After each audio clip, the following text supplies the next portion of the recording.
Carmel ಧ್ಯಾನ ದೈನಂದಿನ ವಾಚನಗಳ ಮೇಲಿನ ಧ್ಯಾನ ಆಗಸ್ಟ್ 22ನೇ ತಾರೀಕು ಗುರುವಾರ. ಮತ್ತಾಯನು ಬರೆದ ಶುಭ ಸಂದೇಶದಿಂದ ವಾಚನ. ಯೇಸು ಮತ್ತೆ ಅವರೊಡನೆ ಸಾಮತಿಗಳಲ್ಲಿಯೇ ಮಾತನಾಡಿದರು. ಸ್ವರ್ಗ ಸಾಮ್ರಾಜ್ಯ ಇಂತಿದೆ. ರಾಜನೊಬ್ಬನು ತನ್ನ ಕುಮಾರನ ವಿವಾಹ ಮಹೋತ್ಸವವನ್ನು ಏರ್ಪಡಿಸಿದನು. ಅದಕ್ಕೆ ಆಹ್ವಾನಿತರಾಗಿದ್ದವರನ್ನು ಕರೆಯಲು ಸೇವಕರನ್ನು ಕಳುಹಿಸಿದನು. ಆದರೆ ಅವರು ಬರಲು ಒಪ್ಪಲಿಲ್ಲ. ಪುನಃ ಬೇರೆ ಸೇವಕರನ್ನು ಅಟ್ಟಿದ. ಔತಣ ಸಿದ್ಧವಾಗಿದೆ, ಕೊಬ್ಬಿನ ಮಾಂಸದ ಅಡಿಗೆಯನ್ನು ಮಾಡಿಸಿದ್ದೇನೆ, ಎಲ್ಲವೂ ಅಣಿಯಾಗಿದೆ, ಉತ್ಸವಕ್ಕೆ ಬೇಗ ಬನ್ನಿ ಎಂದು ಆಹ್ವಾನಿತರಿಗೆ ತಿಳಿಸುವಂತೆ ಹೇಳಿ ಕಳಿಸಿದ. ಆದರೂ ಆಹ್ವಾನಿತರು ಅಲಕ್ಷ್ಯ ಮಾಡಿದರು. ಒಬ್ಬ ತೋಟಕ್ಕೆ ಹೊರಟು ಬಿಟ್ಟ, ಇನ್ನೊಬ್ಬ ವ್ಯಾಪಾರಕ್ಕೆ ಹೊರಟು ಹೋದ. ಉಳಿದವರು ಕರೆತರಲು ಬಂದ ಆಳುಗಳನ್ನೇ ನಿಂದಿಸಿ ಬಡಿದು ಕೊಂದು ಹಾಕಿದರು. ರಾಜನಿಗೆ ಕಡುಕೋಪ ಬಂದಿತು. ತನ್ನ ಸೈನಿಕರನ್ನು ಕಳುಹಿಸಿ ಆ ಕೊಲೆಗಾರರನ್ನು ಸಂಹರಿಸಿದ. ಅವರ ಊರನ್ನು ಸುಟ್ಟು ಹಾಕಿಸಿದ. ಅನಂತರ ತನ್ನ ಸೇವಕರಿಗೆ, ವಿವಾಹ ಮಹೋತ್ಸವವು ಸಿದ್ಧವಾಗಿದೆ, ಆಹ್ವಾನಿತರೋ ಅಯೋಗ್ಯರು, ನೀವು ಹೆದ್ದಾರಿಗಳಿಗೆ ಹೋಗಿ ಕಂಡವರನ್ನೆಲ್ಲ ಉತ್ಸವಕ್ಕೆ ಕರೆಯಿರಿ ಎಂದ. ಅಂತೆಯೇ ಅವರು ಹೋಗಿ ಯೋಗ್ಯರನ್ನು ಅಯೋಗ್ಯರನ್ನು ಕಂಡವರನ್ನೆಲ್ಲ ಒಟ್ಟುಗೂಡಿಸಿ ಕರೆತಂದರು. ವಿವಾಹ ಮಂಟಪ ಅತಿಥಿಗಳಿಂದ ತುಂಬಿ ಹೋಯಿತು. ಆಮೇಲೆ ರಾಜನು ಅತಿಥಿಗಳನ್ನು ನೋಡಲು ಬಂದ. ಅಲ್ಲಿ ವಿವಾಹಕ್ಕೆ ತಕ್ಕ ವಸ್ತ್ರಗಳನ್ನು ಧರಿಸದೆ ಬಂದಿದ್ದ ಒಬ್ಬನನ್ನು ನೋಡಿ, ಏನಯ್ಯ, ಸಮಾರಂಭಕ್ಕೆ ತಕ್ಕ ಉಡುಪಿಲ್ಲದೆ ಒಳಗೆ ಹೇಗೆ ಬಂದೆ ಎಂದು ಅವನನ್ನು ಕೇಳಿದ. ಅದಕ್ಕೆ ಅವನು ಮೌನ ತಳೆದ. ಆಗ ರಾಜನು ಪರಿಚಾರಕರಿಗೆ, ಇವನ ಕೈಕಾಲುಗಳನ್ನು ಕಟ್ಟಿ ಹೊರಗಿನ ಕತ್ತಲೆಗೆ ದಬ್ಬಿರಿ, ಅಲ್ಲಿ ಇರುವೊಡನೆ ಹಲ್ಲು ಕಡಿದು ಗೋಳಾಡಿ ಎಂದನು. ಹೀಗೆ ಆಹ್ವಾನಿತರು ಅನೇಕರಾದರು, ಆರಿಸಲಾದವರು ಕೆಲವರು ಮಾತ್ರ ಎಂದರು. ಸ್ವಾಮಿ, ಪ್ರಭುವಿನ ಶುಭ ಸಂದೇಶವಿದು. ಕ್ರಿಸ್ತರೇ ನಿಮಗೆ ಸ್ತುತಿಯಾಗಲಿ. ಕಾರ್ಮೆಲ್ ಧ್ಯಾನವನ್ನು ಆಲಿಸುವ ಪ್ರೀತಿಯ ಸಹೋದರ ಮತ್ತು ಸಹೋದರಿಯರೇ,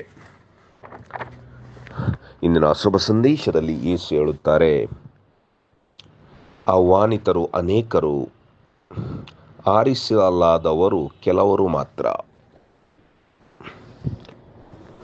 ದೇವರು ಎಲ್ಲರಿಗೂ ಅವಕಾಶವನ್ನು ಕೊಡುತ್ತಾರೆ. ಪ್ರತಿ ಬಾರಿ ಈ ಅವಕಾಶಗಳಿಗೆ ಲೆಕ್ಕವೇ ಇಲ್ಲ. ಉದಾಹರಣೆಗೆ ನಮ್ಮ ಜೀವನವೇ. ಪುನಃ ಪುನಃ ನಾವು ಪಾಪಗಳನ್ನು ಮಾಡಿದರೂ ದೇವರು ನಮ್ಮ ಮೇಲೆ ಬೇಸರಗೊಳ್ಳುವುದಿಲ್ಲ. ಪಾಪ ವಿಜ್ಞಾಪನೆಯ ಸಂಸ್ಕಾರದ ಮೂಲಕ ನಿರಂತರವಾಗಿ ಕ್ಷಮಿಸುತ್ತಾರೆ. ಆದರೆ ಕೊನೆಯ ನ್ಯಾಯ ತೀರ್ಪು ಬಂದಾಗ ಅಲ್ಲಿ ಅವಕಾಶಗಳಿಲ್ಲ, ಕೇವಲ ನ್ಯಾಯ ತೀರ್ಪು ಮಾತ್ರ ಇರುತ್ತದೆ. ಅಲ್ಲಿ ನ್ಯಾಯ ತೀರ್ಪು ಆಗುತ್ತದೆ. ಸತ್ಯದ ಪರ ಮತ್ತು ದುಷ್ಟತೆ, ಸತ್ಯಪರತೆ, ಇವೆರಡಗಳ ನಡುವೆ ವ್ಯತ್ಯಾಸವಿದೆ. ಇವತ್ತಿನ ಶುಭ ಸಂದೇಶದಲ್ಲಿ ನಾವು ಸಾಮತಿಯನ್ನು ಕೇಳುತ್ತೇವೆ.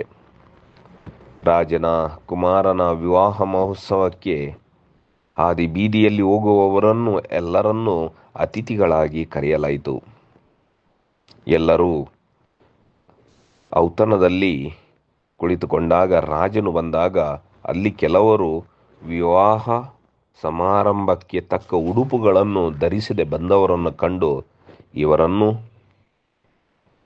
ಕತ್ತಲೆಗೆ ದಬ್ಬಿ ಎಂದು ಆಜ್ಞೆಯನ್ನು ಮಾಡುತ್ತಾನೆ. ದೇವರೇ ಅವರನ್ನು ಅಥವಾ ರಾಜನೇ ಕರೆದಿದ್ದಾನೆ. ಆದರೆ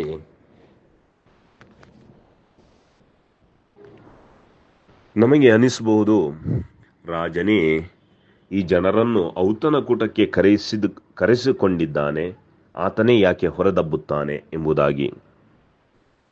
ದೇವರು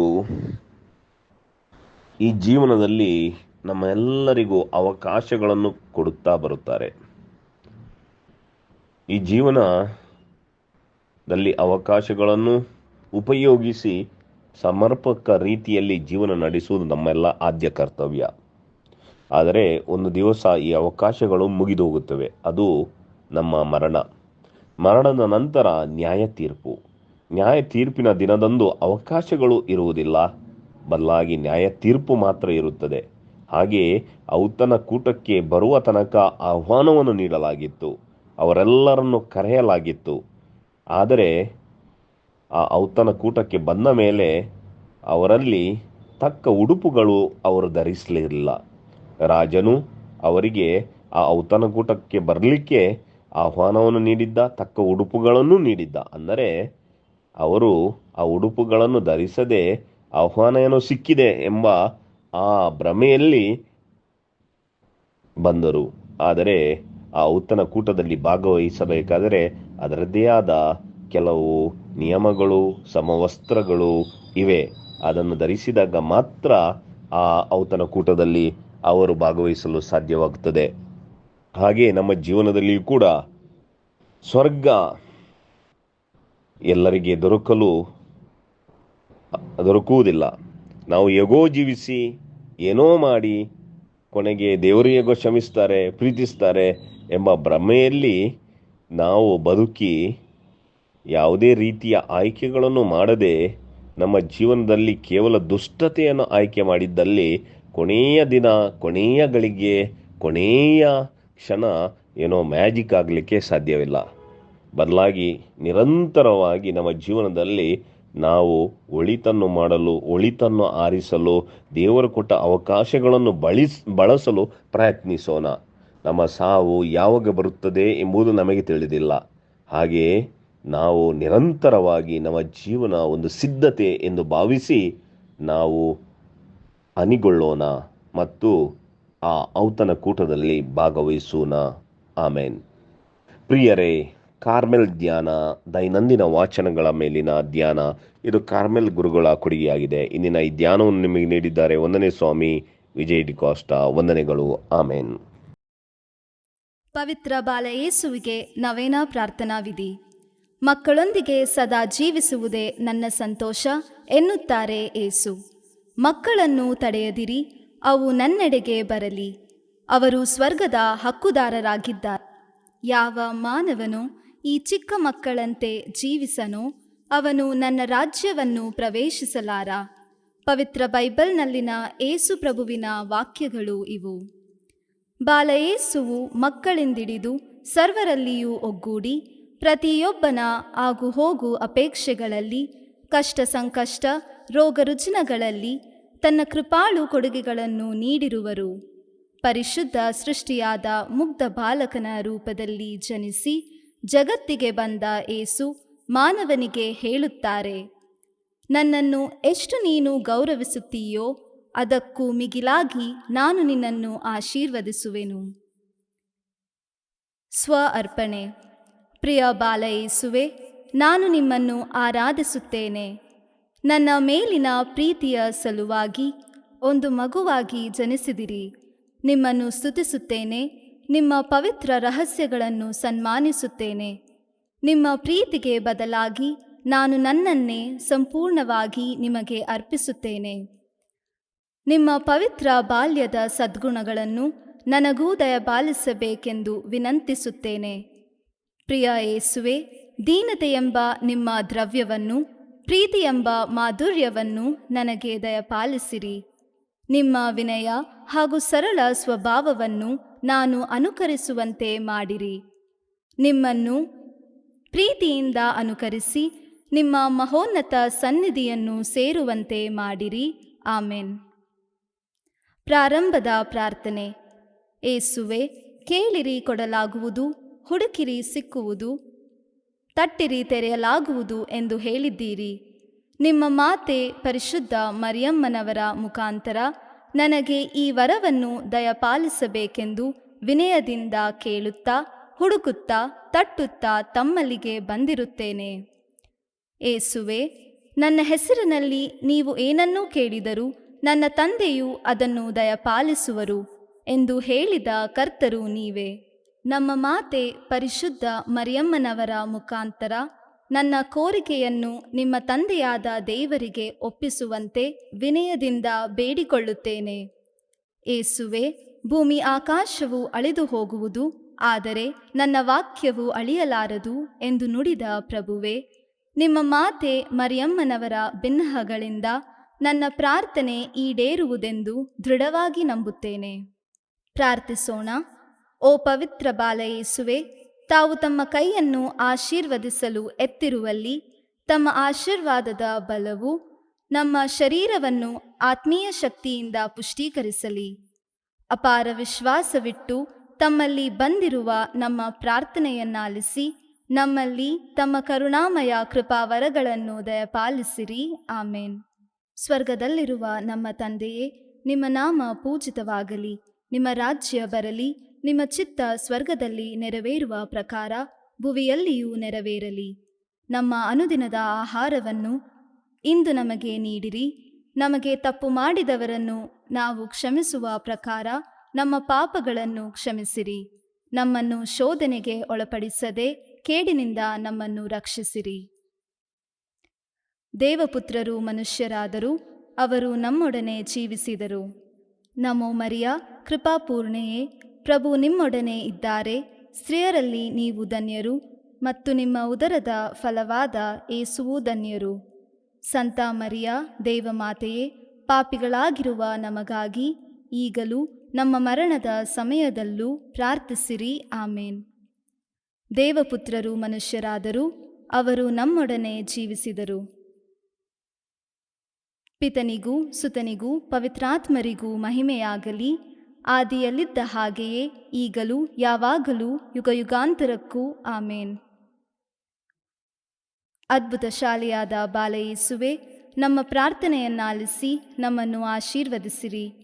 ಅದ್ಭುತ ಶಾಲೆಯಾದ ಬಾಲಯೇಸುವೆ, ನಮ್ಮ ಪ್ರಾರ್ಥನೆಯನ್ನಾಲಿಸಿ ನಮ್ಮನ್ನು ಆಶೀರ್ವದಿಸಿರಿ.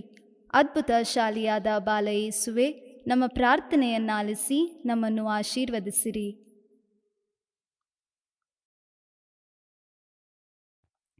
ಬಾಲಯೇಸುವಿನಲ್ಲಿ ಪ್ರಾರ್ಥಿಸೋಣ. ಓ ಅದ್ಭುತ ಶಾಲೆಯಾದ ಬಾಲಯೇಸುವೆ, ನಾವು ನಿಮ್ಮ ಮುಂದೆ ಸಾಷ್ಟಾಂಗವಾಗಿ ಅಡ್ಡಬಿದ್ದು ನಿಮ್ಮ ಸಹಾಯವನ್ನು ಯಾಚಿಸುತ್ತೇವೆ. ನೊಂದಿರುವ ನಮ್ಮ ರನ್ಮನಗಳ ಮೇಲೆ ನಿಮ್ಮ ಕೃಪಾ ಕಟಾಕ್ಷವನ್ನು ಇರಿಸಿರಿ. ಪ್ರೀತಿಮಯ ಹಾಗೂ ಕರುಣಾಭರಿತ ಹೃದಯವುಳ್ಳ ನೀವು ನಮ್ಮ ದೀನ ಪ್ರಾರ್ಥನೆಗಳಿಂದ ಮನಕರಗಿ ನಾವು ಭಕ್ತಿಯಿಂದ ಕೋರುವ ವರಗಳನ್ನು ದಯಪಾಲಿಸಿರಿ. ನಮಗೆ ಉಂಟಾಗಿರುವ ಅಧೈರ್ಯವನ್ನು ತೊಲಗಿಸಿರಿ. ನಮಗೆ ಬಂದೊದಗಿರುವ ಕಷ್ಟ ಕಾರ್ಪಣ್ಯಗಳನ್ನು ಆಲಿಸಿ ಉಪಕಾರವನ್ನು ಉಪಶಮನವನ್ನು ನೀಡಿರಿ. ನಿಮ್ಮ ಸಹಾಯವನ್ನು ಪಡೆದು ಧನ್ಯರಾದ ನಾವು ಪಿತನೊಂದಿಗೂ ಪವಿತ್ರಾತ್ಮರೊಂದಿಗೂ ಸದಾಕಾಲಕ್ಕೂ ನಿಮ್ಮನ್ನು ಸ್ತುತಿಸುವೆವು. ಆಮೇನ್. ಕೃತಜ್ಞತಾ ಪ್ರಾರ್ಥನೆ. ದಯಾಭರಿತ ಬಾಲಯೇಸುವೆ, ನಿಮ್ಮ ಮುಂದೆ ಮೊಣಕಾಲೂರಿ ನನ್ನ ಮೇಲೆ ನೀವು ಸುರಿಸಿದ ಕೃಪಾವರಗಳಿಗಾಗಿ ಮನಪೂರ್ವಕ ವಂದನೆಗಳನ್ನು ಸಲ್ಲಿಸುತ್ತೇನೆ. ನಿಮ್ಮ ಕರುಣೆಯನ್ನು ಯಾವಾಗಲೂ ಸ್ಮರಿಸಿಕೊಂಡು, ನೀವೇ ನನ್ನ ದೇವರು, ನೀವೇ ನನ್ನ ಸಹಾಯಕರು, ನೀವೇ ನನ್ನ ಆಶ್ರಯದಾತರು ಎಂದು ನಿವೇದಿಸುತ್ತೇನೆ. ನಿಮ್ಮ ದಯೆ ಧಾರಾಳತ್ವವನ್ನು ಎಲ್ಲೆಲ್ಲೂ ಸಾರುತ್ತೇನೆ. ನಿಮ್ಮ ಅಪಾರ ಪ್ರೀತಿ ಪರಾಮರಿಕೆ ಸರ್ವರಿಗೂ ಲಭಿಸಲಿ. ನಿಮ್ಮ ಬಾಲ್ಯದ ಭಕ್ತಿ ಮಾನವ ಕೋಟಿಯ ರನ್ಮನಗಳಲ್ಲಿ, ಸರ್ವಧರ್ಮೀಯರಲ್ಲಿ, ಪ್ರತಿ ಮಾನವನ ಹೃದಯದಲ್ಲಿ ಆಳವಾಗಿ ಬೇರೂರಲಿ. ನಿಮ್ಮ ಸಹಾಯವನ್ನು ಪಡೆದವರೆಲ್ಲರೂ ನಿಮ್ಮ ಪವಿತ್ರ ಬಾಲ್ಯಕ್ಕೆ ಪ್ರಣಾಮಗಳನ್ನು ಸಲ್ಲಿಸಿ ನಿಮ್ಮನ್ನು ಸದಾಕಾಲಕ್ಕೂ ಸ್ತುತಿಸಿ ಮಹಿಮೆಪಡಿಸಲಿ. ಆಮೇನ್. ಪ್ರಿಯರೇ, ನಿಮಗೆಲ್ಲರಿಗೂ ಕಾರ್ಮೆಲ್ ಸಭೆಯ ಗುರುಗಳು ಮಾಡುವಂಥ ನಮನಗಳು. ನಾವು ಪ್ರತಿ ವರ್ಷ ಕಾರ್ಮೆಲ್ ಧ್ಯಾನ ಎನ್ನುವಂತಹ ಬೈಬಲ್ ದಿನಚರಿಯನ್ನು ಪ್ರಕಟಪಡಿಸುತ್ತೇವೆ. ಈ ಕಾರ್ಮೆಲ್ ಧ್ಯಾನ ಬೈಬಲ್ ದಿನಚರಿಯಲ್ಲಿ ಏನಿದೆ? ಪ್ರತಿದಿನದ ವಾಚನಗಳಿವೆ. ಆ ವಾಚನಗಳ ಮೇಲೆ ಧ್ಯಾನ ಇದೆ. ಮಾತ್ರವಲ್ಲ, ಪ್ರತಿದಿನದ ಸಂತರ ಜೀವನ ಚರಿತ್ರೆ ಇದೆ. ಆ ದಿನದ ವಿಶೇಷತೆ ಏನು ಎನ್ನುವುದನ್ನು ಕೂಡ ಬೈಬಲ್ ದಿನಚರಿಯಲ್ಲಿ ಮುದ್ರಿಸಲಾಗಿದೆ. ಇದರ ಜೊತೆಗೆ ಪ್ರತಿದಿನ ನಾವು ಮಾಡುವಂಥ ಪ್ರಾರ್ಥನೆಗಳು, ಜಪಸರ, ನೊವೇನ ಪ್ರಾರ್ಥನೆಗಳು ಕೂಡ ಇವೆ. ಈ ಬೈಬಲ್ ದಿನಚರಿಯನ್ನು ಪ್ರತಿದಿನ ವೈಯಕ್ತಿಕವಾಗಿ ಓದಬಹುದು, ದೇವರ ವಾಕ್ಯ ಏನೆಂದು ತಿಳಿದುಕೊಳ್ಳಬಹುದು, ಆ ದೇವರ ವಾಕ್ಯದ ಅರ್ಥವನ್ನು ಅರ್ಥೈಸಿಕೊಳ್ಳಬಹುದು. ಹೀಗೆ ವೈಯಕ್ತಿಕವಾಗಿ ಉಪಯೋಗಕ್ಕೆ ಜೊತೆಗೆ ಕೌಟುಂಬಿಕ ಉಪಯೋಗಕ್ಕೆ ಬರುವಂಥ ಈ ಬೈಬಲ್ ದಿನಚರಿ ನಾವು ಸಿದ್ಧಪಡಿಸ್ತಾ ಇದ್ದೇವೆ. ಈ ಬೈಬಲ್ ದಿನಚರಿಯಲ್ಲಿ ನಿಮಗೆ ಪ್ರತಿಯೊಂದು ಪುಟಗಳನ್ನು ಸ್ಪಾನ್ಸರ್ ಮಾಡಲಿಕ್ಕೆ ಅವಕಾಶ ಇದೆ. ಅಂದರೆ ಏನು?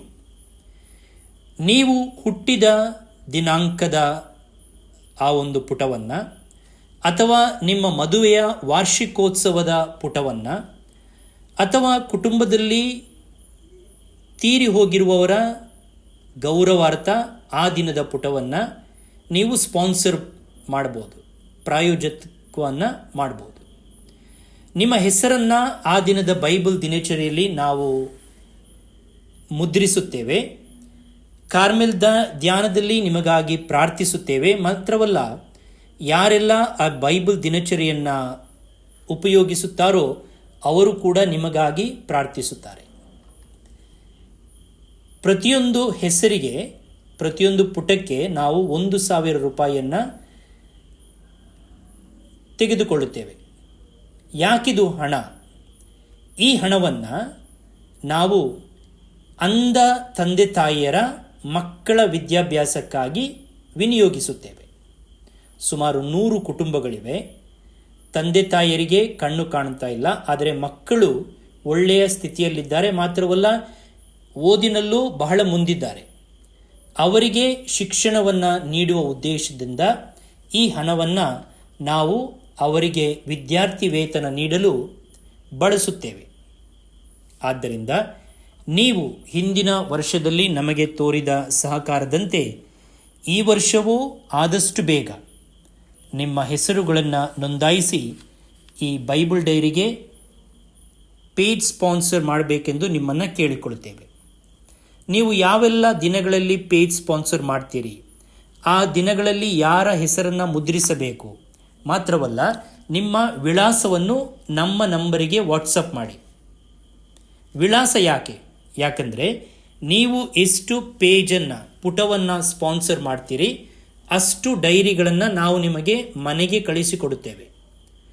5 ಪೇಜ್ ಸ್ಪಾನ್ಸರ್ ಮಾಡಿದರೆ 5 ಬೈಬಲ್ ಡೈರಿ, 10 ಪೇಜ್ ಸ್ಪಾನ್ಸರ್ ಮಾಡಿದರೆ 10 ಬೈಬಲ್ ಡೈರಿ ನಿಮಗೆ ಕಳುಹಿಸಿಕೊಡುತ್ತೇವೆ. ಈಗ ನಿಮಗೆ ಯಾಕೆ 10, 5 ಎಂದು ನೀವು ಕೇಳಬಹುದು. ನೀವು ಉಪಯೋಗಿಸ್ಬೋದು. ಮಾತ್ರವಲ್ಲ, ಅದನ್ನು ನಿಮ್ಮ ನೆಂಟರಿಷ್ಟರಿಗೆ, ಮನೆಯವರಿಗೆ ಅದನ್ನು ನೀವು ಉಡುಗೊರೆಯಾಗಿ ಕೊಡಬಹುದು. ಆದುದರಿಂದ ದಿನಾಂಕ, ಯಾರ ಹೆಸರು ಮತ್ತು ವಿಳಾಸವನ್ನು ನಮ್ಮ ವಾಟ್ಸಪ್ ನಂಬರಿಗೆ ವಾಟ್ಸಪ್ ಮಾಡಿ. 9481263229.